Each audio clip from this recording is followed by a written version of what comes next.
આજે સવાલ સરકારને, સરકારમાં બેઠેલા નેતાઓને, તંત્રના અધિકારીઓને કરવો છે। ગુજરાતની અંદર જ્યારે જ્યારે વરસાદી માહોલ સર્જાય છે, પાણી આવે છે, ખેતરમાં પાણી ભરાય છે, શહેરોમાં પાણી ભરાય છે, ત્યારે જ તંત્રના અધિકારીઓ, નેતાઓ કેમ જાગે છે? સવાલ આજે એટલા માટે ઊભો કરવો છે કારણ કે ખબર છે કે દર વર્ષે વરસાદ આવે છે, પરિસ્થિતિનું નિર્માણ એ જ થાય છે, તો પછી કાયમી નિકાલ કેમ નથી થતો? નમસ્કાર, આપ જોઈ રહ્યા છો નિર્ભય ન્યૂઝ અને હું છું આપની સાથે રિદ્ધિ। ગુજરાતની અંદર લાખોની સંખ્યામાં ખેડૂતો છે, સામે લોકો પણ છે, શહેરોમાં વસવાટ કરે છે, વરસાદ આવે છે, ખેડૂતોના ખેતર ધોવાઈ જાય છે, લોકોના ઘર પાણીમાં તણાઈ જાય છે, ઘર વખરી પાણીમાં તણાઈ જાય છે, ત્યારે સવાલ ચોક્કસથી તંત્રના અધિકારી અને સરકારમાં બેઠેલા નેતાઓને કરવાનો છે કે કરોડો રૂપિયાની ગ્રાન્ટ મળે છે, પૈસા આવે છે તો માત્ર કેમ ખિસ્સા ભરાય છે, લોકોના કામ કેમ નથી થતા? જો આજે ખેડૂતોની વાત કરીએ તો જ્યારે ખેતરમાં પાણી ભરાય છે, મોંઘો જે અલગ અલગ બિયારણ છે ખેડૂતો લે છે, પોતાના ખેતરમાં વાવે છે, વરસાદ આવે છે, બધું ધોવાઈ જાય છે, તો પછી જ્યારે પાક નુકસાનીનો સર્વે કરવામાં આવે છે તો મોડું કેમ થાય છે? પૈસા મળે છે તો અડધા ખેડૂતોને મળે છે, અડધાને નથી મળતા। તો બીજી બાજુ વાત શહેરની કરવી છે કે જ્યારે હજારોની સંખ્યામાં જે લોકો છે ઘર વિહોણા થઈ જાય છે, લોકોના ઘરમાં પાણી ઘૂસી જાય છે, તો જે પણ મેયર હોય છે, કોઈ પણ પ્રમુખ હોય છે, તંત્રના અધિકારીઓ હોય છે, જ્યારે ત્યાં જાય છે, લોકો સાથે વાતચીત કરે છે, આ બધું એમને પહેલાં કરી લેવાનું હોય છે। આ બધું થાય પછી વાહવાઈ લૂંટવા માટે જ્યારે તમે મેદાનમાં જાઓ છો ત્યારે તમને શરમ આવી જોઈએ પોતાની જાતને કોઈ અધિકારી કે કોઈ ખુરશી પર બેઠેલા નેતા કહેતા, કારણ કે પૈસા તમને મળે છે, કામ કરવા માટે મળે છે, ત્યારે તમે બધા સૂતા હો છો અને કા પછી કોઈ ખિસ્સા ભરવામાં વ્યસ્ત હોય છે, એટલે કામ તો થતા નથી। અને પછી જ્યારે આ પરિસ્થિતિનું નિર્માણ થાય છે એટલે તમામ લોકો એવું કહી દે છે કે ના, અમે લોકોની વહારે ગયા છીએ, અમે લોકોનું કામ કરીશું, કેશડોલની વ્યવસ્થા પૂરી પાડીશું, ઘર વખરી પૂરી પાડીશું। પણ સવાલ એ છે કે જ્યારે પરિસ્થિતિનું નિર્માણ થાય છે ત્યારે પહેલાં જ કેમ પાળ બાંધવામાં નથી આવતી? સવાલ આજે એટલા માટે ઊભો કર્યો છે કારણ કે હવે ધીમે ધીમે જ્યારે આ વરસાદી વાતાવરણ સર્જાઈ રહ્યું છે, અનેક ખેતરો પાણીમાં ડૂબી રહ્યા છે, ખેડૂતોને નુકસાન જઈ રહ્યું છે, લોકોને નુકસાન જઈ રહ્યું છે, બધાની વચ્ચે હવે ભારતીય કિસાન સંઘ મેદાનમાં આવ્યું છે, મુખ્યમંત્રીને પત્ર લખ્યો છે। સૌથી પહેલા પત્રની વાત કરવી છે કે શું વિનંતી કરવામાં આવી છે, શું માંગ કરવામાં આવી છે, સરકાર આ માંગને કાને લે છે કે કેમ?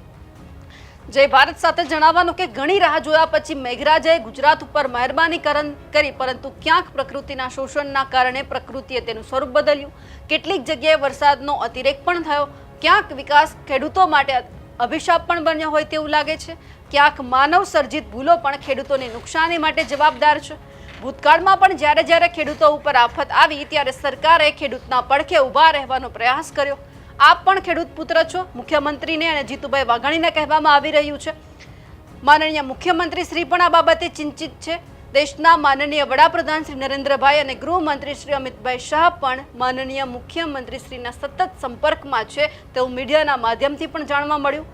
વર્તમાનમાં ખેડૂતોને પાકનું નુકસાન થયું છે તેનું સર્વે કરાવી, જે ખેડૂતોને ખરેખર નુકસાન થયું છે તેવા ખેડૂત ખુશ થાય તેવા પાક નુકસાનીના વળતરની સાથે સાથે જમીન ધોવાણના પુનઃનિર્માણ માટે વળતર માટેની વ્યવસ્થા થાય, સાથે સાથે જ્યાં કાંપ ભેગો થયો હોય ત્યાંથી ઉઠાવી પુનઃ પોતાના ખેતરમાં નાખવાની પ્રક્રિયામાં કાયદાકીય ગૂંચ ઊભી ન થાય, તેમજ ખેડૂત બજારમાં લૂંટાય નહીં તે માટે બીજની વ્યવસ્થા માટેનો એક્શન પ્લાન બનાવી ખેડૂતની પડખે ઊભા રહેવા આગ્રહભરી વિનંતી છે। જે ખેડૂતોના ખેતરમાં પાક ધોવાઈ ગયો છે એમને ફરી એક વખત જ્યારે તડકો નીકળશે ત્યારે એ ખેડૂત છે પોતાના ખેતરમાં જશે અને જે ફરી એક વખત જે પાક વાવવાનો છે એમની પ્રોસેસ છે તે ચાલુ કરશે। એટલે કહેવામાં આવ્યું છે કે જે મોંઘા જે બિયારણ તે જે ખેડૂતે લઈને વાવ્યા હતા તે માટે એમને બીજી વાર વ્યવસ્થા કરવામાં આવે, ખાસ કરીને જેના ખેતરમાં પાણી ભરાયા છે તેમને જે નુકસાન ગયું છે તેમનું વળતર પણ ચૂકવવા વિનંતી કરાઈ છે। પણ સવાલ એ છે કે આ એક વર્ષની પરિસ્થિતિની વાત નથી, ગયા વર્ષે પણ આ જ વાત કરી, એના એ વર્ષે પણ આપણે આ વાત કરી, પણ જ્યારે જ્યારે આ પરિસ્થિતિનું નિર્માણ થાય છે ત્યારે સરકાર માત્ર એવી વાત કરે છે કે અમે મદદ કરી રહ્યા છીએ, અમે ખેડૂતોની સાથે ઊભા છીએ, પણ જ્યારે સાથે ઊભો રહેવાનો વારો આવે છે ત્યારે તમામ નેતાઓ માત્ર એટલી વાત કરે છે કે થઈ જશે। ઘણા બધા ખેડૂતો હજુ પણ 2 વર્ષ પહેલાની સહાયની રાહ જોવે છે, એમને હજુ મળ્યા નહીં હોય। આ વખતે એવી આશા રાખીએ કે જે અલગ અલગ જે સંઘ દ્વારા માંગ કરવામાં આવે, અલગ અલગ નેતાઓ દ્વારા માંગ કરવામાં આવે એ ખેડૂતોની ઝડપથી પૂરી થાય। આ બધાની વચ્ચે ભારતીય કિસાન સંઘ શું કહી રહ્યું છે તે પણ સાંભળી લઈએ। વર્તમાનની અંદર ગુજરાતની અંદર મેઘરાજા મહેરબાન થયા છે। અલ નીનોની અસરની પણ વચ્ચે અસર વર્તાઈ હતી. એનો એક આ પણ ભાગ હોઈ શકે. ખૂબ મોટા પ્રમાણની અંદર વરસાદ વરસ્યો છે. ઘણી જગ્યાએ પાણી ભરાયા છે. ખૂબ મોટા પ્રમાણની અંદર ખેતરના ધોવાણ પણ થયા છે. કેટલીક જગ્યાએ માનવ સર્જિત આફત પણ ધ્યાને આવી હોય એવું પણ દેખાય છે. શહેર ગામડા તરફ ગયું છે. ગામડાઓની અંદર પણ ક્યાંકના ક્યાંક એના સીમાડાઓમાં મોટા મોટા ફાર્મ હાઉસ, મોટી મોટી સ્કીમો પણ બની છે. એ ક્યાંકના ક્યાંક પાણીના જે જૂના વેણ હતા એની અંદર અડચણરૂપ થયા છે.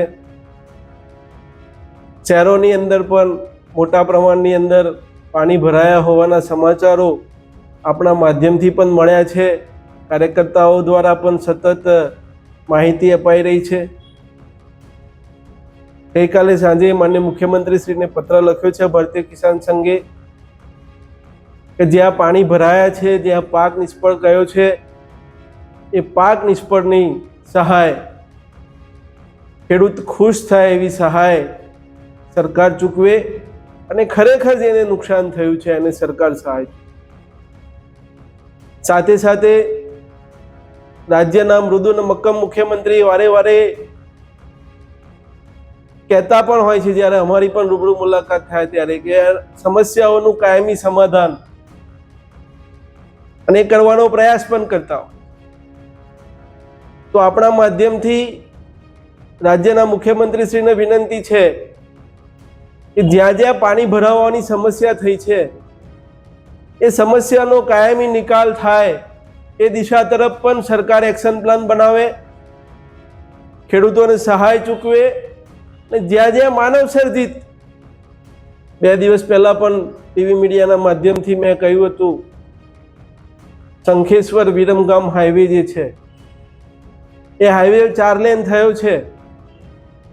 એને આજુબાજુ જે માટી અને કોન્ક્રીટ પડી છે એ લેવા માટે જે તે કોન્ટ્રાક્ટરને પણ સૂચન કર્યું હતું. સ્થાનિક લોકોએ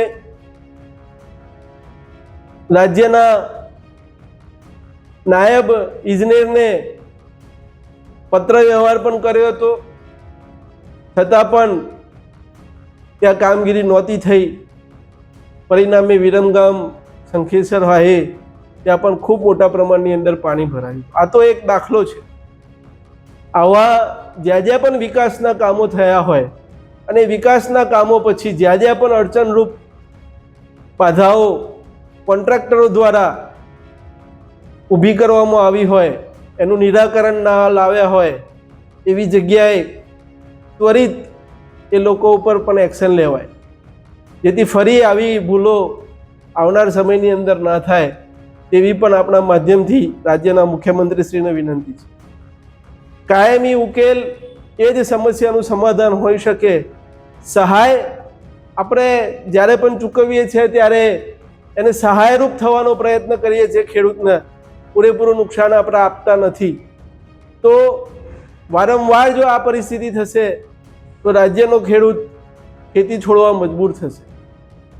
દર વખતે જ્યારે આપણે સહાય ચૂકવીએ છીએ ત્યારે ખેત ધોવાણની સહાય, ખેતર ધોવાણની સહાય ક્યાંક ને ક્યાંક ઓછી હોતી હોય છે. તો એની અંદર પણ વધારો કરીએ. સાથે સાથે જ્યાં ખેતર ધોવાઈ ગયા છે અને ગામના છેમાડે અથવા નદી નાળાએ જ્યાં કાંપ ભેગો થયો હોય એ કાંપ ખેડૂત પોતે ઉઠાવી અને પોતાના ખેતરની અંદર પુનઃ નાખે એ દિશાની અંદર પણ ક્યાંય અડચણરૂપ કાયદો ના નડે એવી વ્યવસ્થા કરવા પણ આપણા માધ્યમથી રાજ્યના મુખ્યમંત્રીશ્રીને વિનંતી છે. સવાલ આજે સરકારને અને સરકારમાં બેઠેલા નેતાઓ એટલા માટે કરવો પડ્યો કારણ કે ધારાસભ્યનું કામ હોય, સાંસદનું કામ હોય કે પોતાના જે લોકો છે તેમની વહારે જાય, પરંતુ એક આશ્વાસન એ પણ આપવામાં આવે કે જ્યારે બીજી એક વખત અમે તમારી પાસે મત માંગવા આવશું ત્યારે માત્ર વચન એટલું આપીને જશું કે આ વખતે ગયા વર્ષ જેવી પરિસ્થિતિનો સામનો તમારે ન કરવો પડે, પરંતુ કોઈ નેતા આવી વાત કરતા નથી, માત્ર કહી જાય છે કે કામ હોય ત્યારે ફોન કરજો, અને જ્યારે કામ પડે છે ફોન કરે છે ત્યારે ઉપાડતા નથી. આશા રાખીએ કે આ વખતે વરસાદ આવ્યો છે તો ખેડૂતોને ક્યાંક વધારે નુકસાની ન વેઠવી પડે તેમનું પણ ધ્યાન રાખજો. અમારા અહેવાલને લઈને આપનું શું માનવું છે કમેન્ટ કરીને ચોક્કસથી જણાવજો. સાથે જ અમારી નિર્ભય ન્યૂઝ ચેનલને લાઇક, શેર અને સબસ્ક્રાઇબ કરવાનું ભૂલશો નહીં. નમસ્કાર.